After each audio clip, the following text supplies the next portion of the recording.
છોટાઉદેપુરના છેવાડાના અને 3 રાજ્યોની સરહદ પર આવેલા હાંફેશ્વર ગામમાંથી એક આશ્ચર્યજનક સમાચાર સામે આવ્યા। કેન્દ્ર સરકારના પર્યટન મંત્રાલયે જે ગામને શ્રેષ્ઠ ગ્રામીણ પર્યટન માટે નેશનલ એવોર્ડ આપી નવાજ્યું છે તે ગામ આઝાદીના દાયકાઓ બાદ પણ રોડ, રસ્તો અને પુલ જેવી પાયાની જરૂરિયાતો માટે વલખા મારી રહ્યું છે। અન્યાયની આ પરાકાષ્ઠા સામે હવે ગામના 5 ફળિયાના 1500થી વધુ ગ્રામ્યજનોએ આક્રોશ વ્યક્ત કર્યો છે। રોડ નહીં તો વોટ નહીંના નારા સાથે ચૂંટણી બહિષ્કારનું એલાન કરી તંત્રને પડકાર ફેંક્યો છે। જોઈએ આ વિશેષ અહેવાલ।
ધુમાડો ગરમાવે છે, પરંતુ જ્યાં હજારો લોકો રહે છે ત્યાં રસ્તો કે નદી પર પુલ બનાવવા માટે કોઈ પણ બજેટ ફાળવવામાં નથી આવતું। આ તે કેવો વિકાસ છે કે જ્યાં એક જ ગામના 2 ભાગ વચ્ચે આટલો મોટો ભેદભાવ રાખવામાં આવે છે।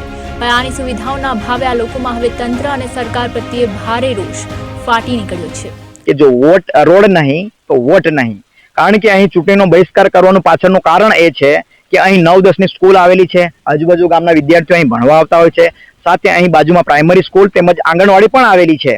જો ચોમાસાની ઋતુ આવે છે એવા સમય અહીં નદીમાં પાણી ખૂબ જ આવતું હોય છે, ત્યારે તેવા સમય અહીં બાળકો ભણવા જઈ નથી શકતા, અને જો બાળકો ભણવા ન જાય તો એનો ડ્રોપ આઉટ રેશિયો વધી જાય છે।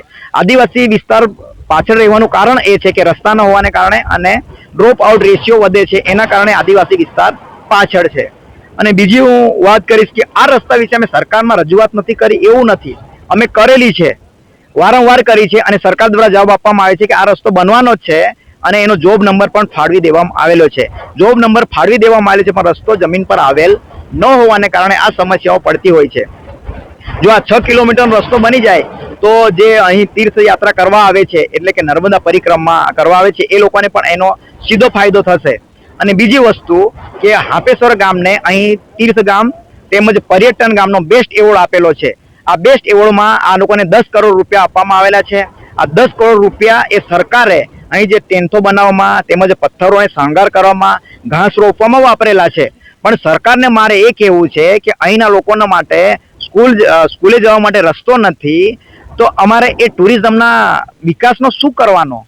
શાળાએ આ નદીના પટને પાર કરીને જ મારી શાળાએ આવી શકાય એમ છે, અને મોટાભાગના બાળકો નદીની પેલી સાઈડથી આવે છે।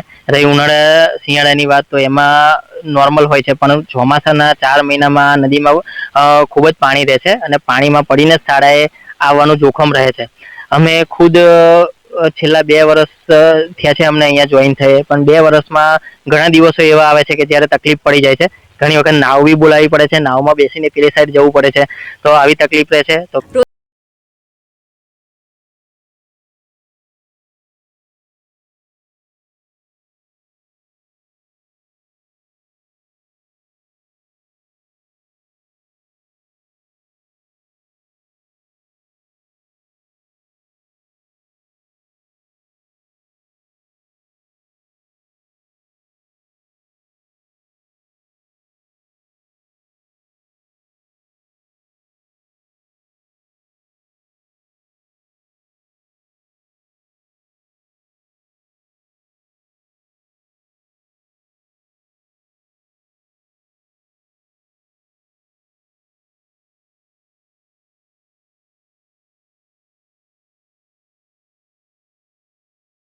છે.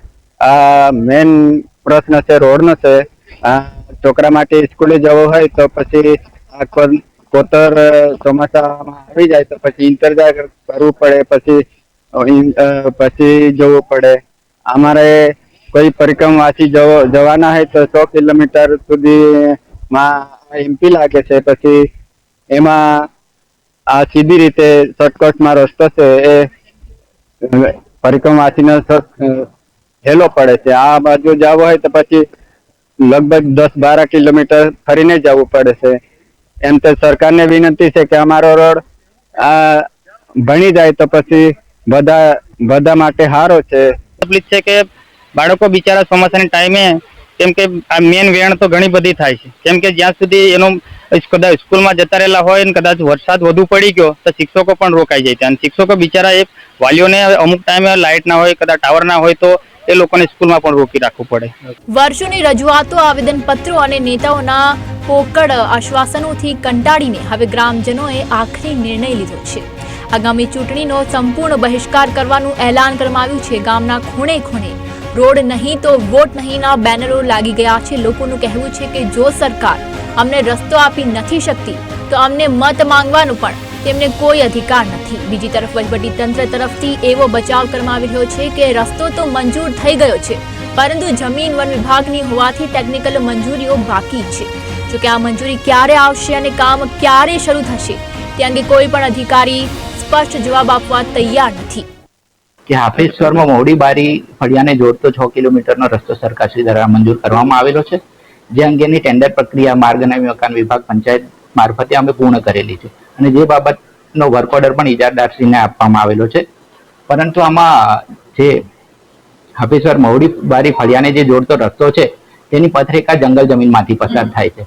એટલે એ ઉપયોગમાં લેવાની થતી જંગલ જમીન સામે તેટલા પ્રમાણમાં બિન જંગલ જમીન ફાળવવાની થાય છે. જે માટેની કાર્યવાહી અમે કરી દીધેલી છે અને જે હાલ મહેસૂલ વિભાગ હસ્તક પડતરમાં છે.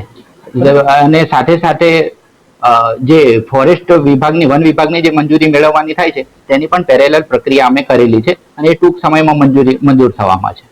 હાફેશ્વરની આ લડાઈ હવે માત્ર રસ્તાની નથી રહી, પણ સન્માન અને ન્યાયની બની ગઈ છે. એક તરફ એવોર્ડની ટ્રોફી છે અને બીજી તરફ તૂટેલા રસ્તા પર ચાલતો સામાન્ય માણસ. તંત્રના કાગળ પરની મંજૂરીઓ અને વન વિભાગના કાયદાઓ વચ્ચે પીસાતી આ જનતા હવે આરપારના મૂડમાં છે. શું ચૂંટણી પહેલા તંત્ર જાગશે? શું આ આદિવાસી વિસ્તારના બાળકોને સલામત રસ્તો મળશે કે પછી દર વખતની જેમ ચૂંટણી ટાણે વચનો આપીને ફરી એકવાર જનતાને છેતરવામાં આવશે? તે તો આવનારો સમય જ કહેશે.